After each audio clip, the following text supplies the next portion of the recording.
Hello friends, welcome to back my YouTube channel. Kalambai lwgwpwr nwngtangmwn gaswikwobw angni NB blogging YouTube channel of फिन खेनसेबाव बरायहरनाय थाबाय। दिनै आं दंफैयो माबा राइडार्स क्लाबाव हर्स राइडार्स क्लाब आं बेयाव फैबाय थाखायो ओमफ्राय दिनैहायबो आङो फैबावदों ओमफ्राय बेखायनो नोंथांमोननोबो शेयार खालामनो सानदों। ओमफ्राय आङो बेयावहाय नै आङो बे राइडिं क्लास माबानायाव सिङाव आङो हाबासै ओमफ्रायो आङो वाक खालामबाय आरो बेयाव वाक खालामग्रा मोनसे ग्राउन्ड बिराद गुवार माबा दङ बेसेबां किल'मिटार मोनथाय बावलायलांबायसो आङो 1200 मिटार ना बेसेबांबा दङ बे फिल्डआ बिराद गुवार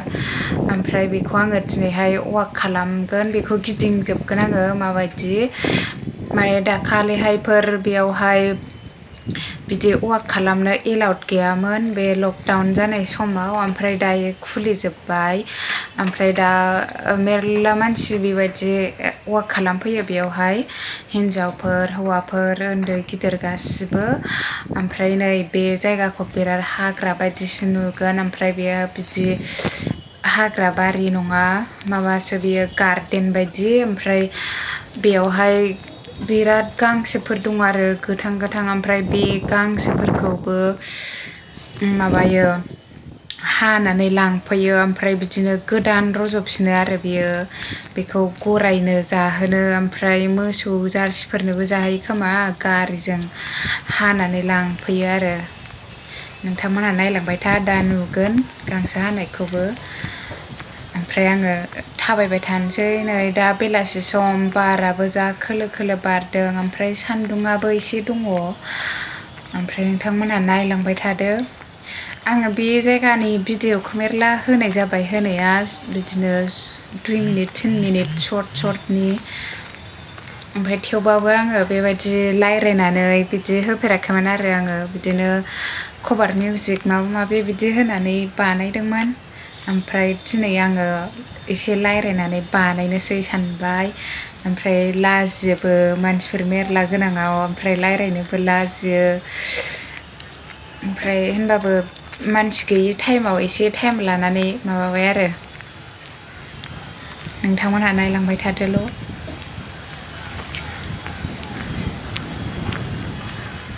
बोरैबा नायोबा बिराद हाग्रा गुदु बायदि नुयो ओमफ्राय बिदि नङा आरोना खाथियाव नायबा बिराद मोजां गोथां एकदम गोसोखौ मोजां मोनलायलायो बेयाव थांबाथाय आङो फैबाय थायो बेयावहाय बे जायगायाव फैबाय थायो आङो बिदिनो वाक खालामनो बेलासि टाइम जायोना ओमफ्राय बे हर्स माबा riding क्लासआबो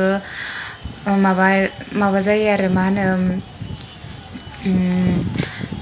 first ground second ground third ground बिदि जायो आरो ओमफ्राय जोंनिया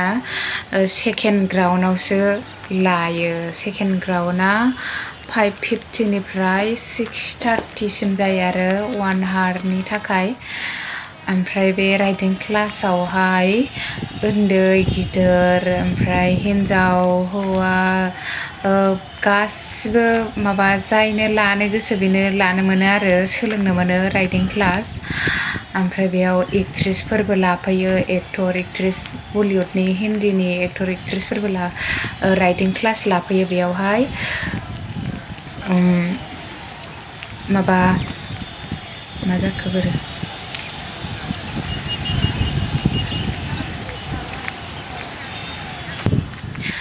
माबा हिन्दीनि एक्टर एक्ट्रेसफोर माबा आलिया बाट ओमफ्राय कंगना रानावत ओमफ्राय जेक्लिन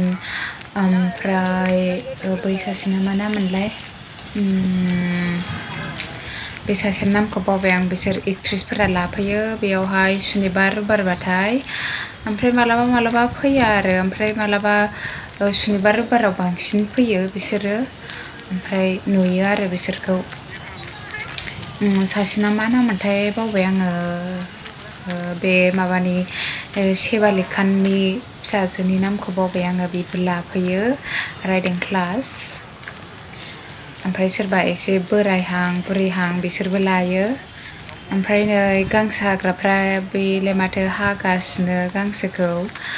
बिसोरो ओमफ्राय गारिजों लानानै थाङो आरो बे गांसोफोरखौ गरायनो जाहोयो ना मोसौनो जाहोयो मिन्थिला ओमफ्राय बिसोरो बिदि जमा जमा हानानै गांसोखौ हानानै गारिजों लानानै थाङो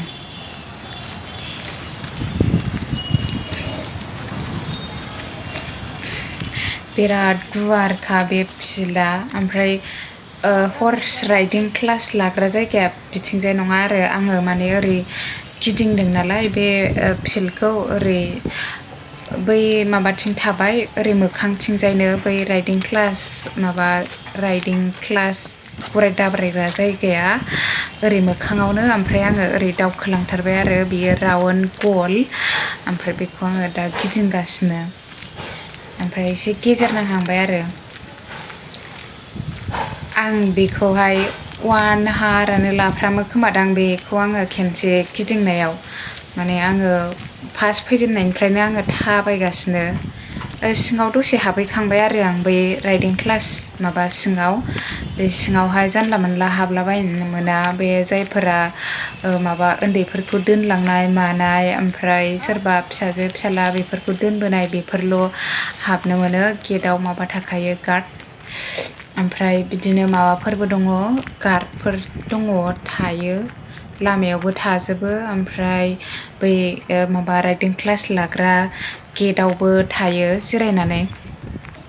ओमफ्राय बेयाव एलाउड मोना आरो हाबलाबाया ओमफ्राय आंहा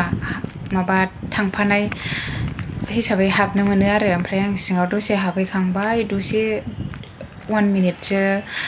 जिरायनानै ओमफ्राय आङो जिरायनो बानानै वाक खालामबाय आरो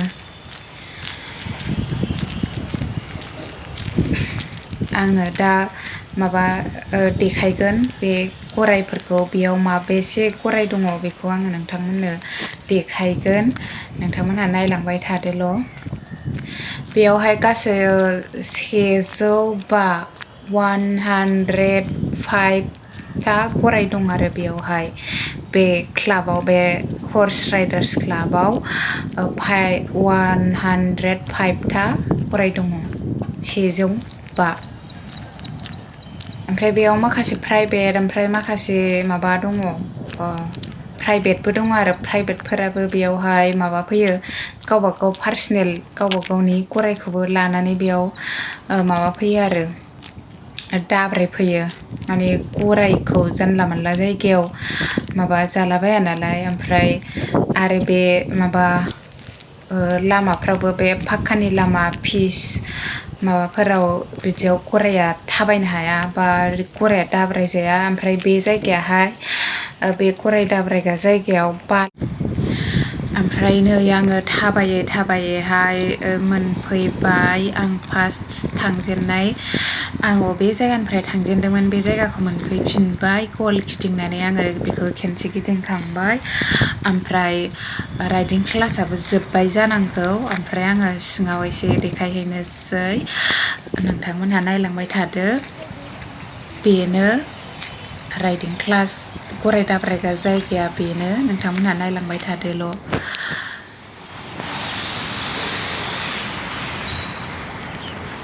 जायगाफोरानो गरायफोरखौ नायलांदो नोंथांमोनहा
लगदा ए दिल टूट ना जाए बेचारा तेरे यार बथेरे ने मेरा तू ही है बस यारा तेरे यार बथेरे ने मेरा तू ही है बस यारा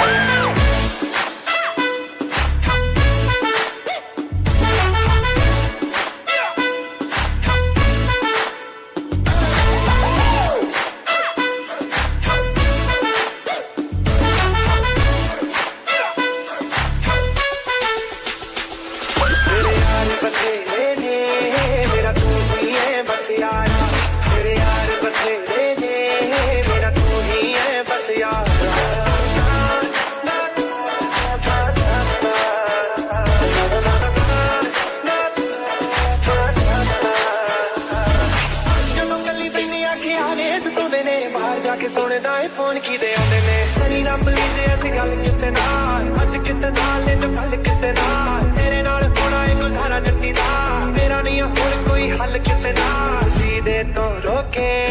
मैं कम ना करा दोबारा तेरे यार बथेरे ने मेरा तू ही है बस यारा तेरे यार बथेरे ने मेरा तू ही है बस यारा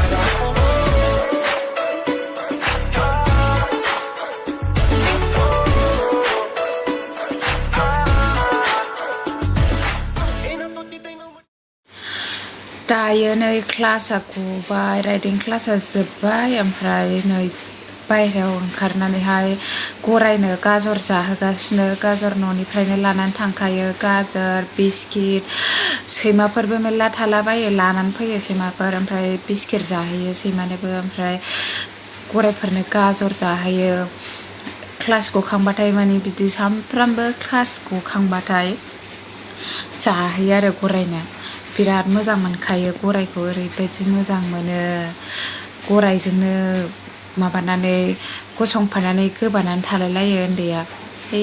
नै बिमा फिसा जाहोगासिनो गरायनो ओमफ्राय जोङो दा थांनोसै लोगोफोर नोंथांमोनहा नायलांबाय थादो लामाफोरखौ एसे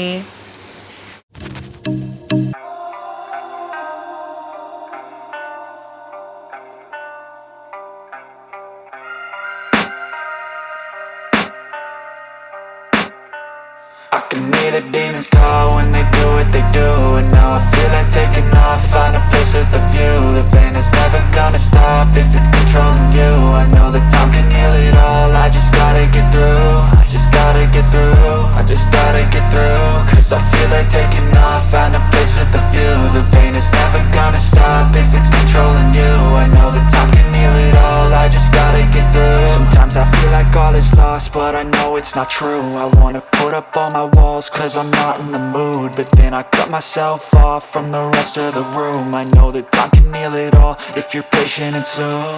it can all be worth it, all the searching pain is never really permanent but damn it hurts man I could feel all of the turbulence and it's concerning I've been searching for a purpose, I hope it's worth it this society is really trying me Ain't no hide and seek, I hide to be far from anxiety I need my space, I need my privacy I need some silence, please, you're all too loud You don't speak quietly, opinions violently Thrown across every surface, it makes me nervous Is the world honestly burning, that's all I'm learning Hope that we can make a turn and start reversing All our minds, we put the work in, we got some work, man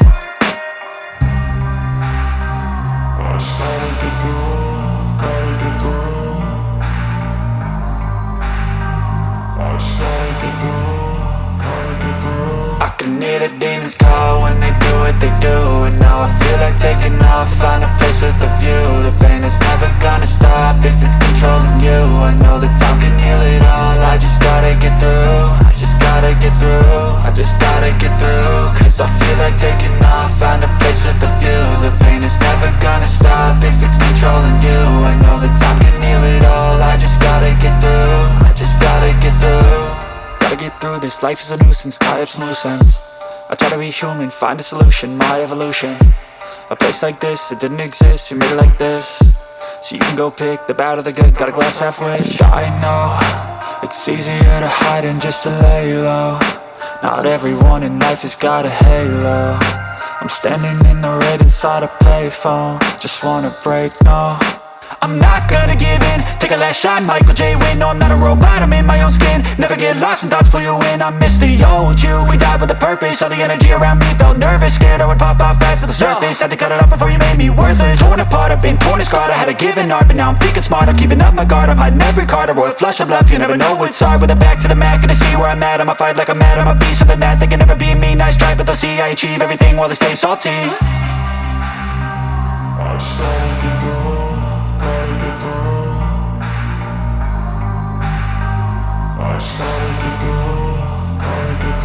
I can hear the demons call when they do what they do. And now I feel like taking off, find a place with a view. The pain is never gonna stop if it's controlling you. I know